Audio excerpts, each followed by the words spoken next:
PBB Suratiri minta klarifikasi dugaan penghilangan paksa di Papua.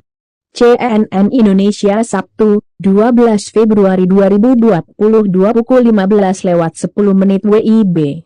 Dewan HEM PBB menyurati pemerintah meminta 11 poin klarifikasi tentang dugaan penghilangan paksa dan penggunaan kekerasan di Papua. AFP foto Fabrice Cofrini.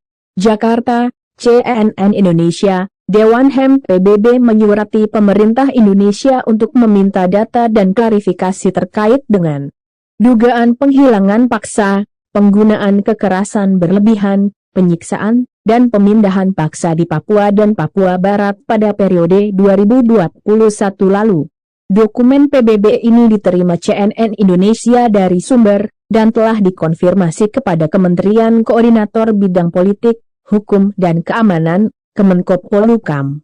Dalam surat bertanggal 22 Desember tersebut, Special Procedures Mandate Holders, SPMH PBB, mengajukan permintaan data, informasi, dan klarifikasi dalam 11 poin, diantaranya adalah jumlah orang yang tewas termasuk masyarakat sipil dalam bentrok antara kelompok OPM dan militer, penangkapan orang asli Papua, informasi mengenai terbunuhnya Patianus Kogoya beserta istri dan saudaranya, hingga penjelasan tentang pembatasan akses bagi Komnas HAM, Palang Merah Internasional, serta pekerja gereja.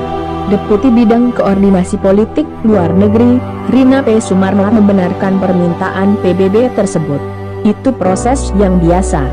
Kita sebagai negara anggota PBB dapat menerima pertanyaan seperti itu dan pemerintah perlu menjawab, kata Rina kepada cnnindonesia.com melalui pesan singkat, Sabtu, 12/2.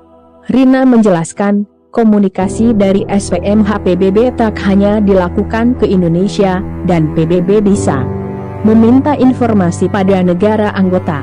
SPMH sendiri adalah prosedur khusus Dewan HEM PBB yang dapat menerima laporan dari semua orang dan meminta informasi dan klarifikasi atas suatu peristiwa atau kebijakan yang diduga atau berpotensi sebagai pelanggaran HEM.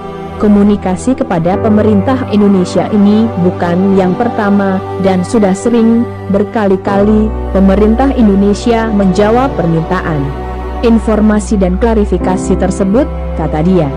Rina juga menyatakan pemerintah akan menyusun fakta-fakta untuk menjawab PBB dalam rapat koordinasi antara kementerian dan lembaga terkait di bawah Kemenko Polhukam. Ini untuk mendapatkan informasi akurat dan fakta-fakta yang terjadi di lapangan. Tentunya respons Indonesia perlu menyampaikan informasi dan fakta-fakta yang akurat, kata dia.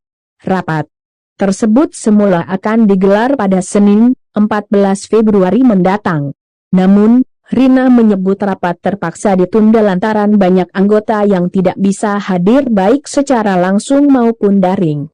Rapatnya ditunda ke lain waktu, kata dia. TST Sumber Berita, artikel CNN Indonesia. Melap.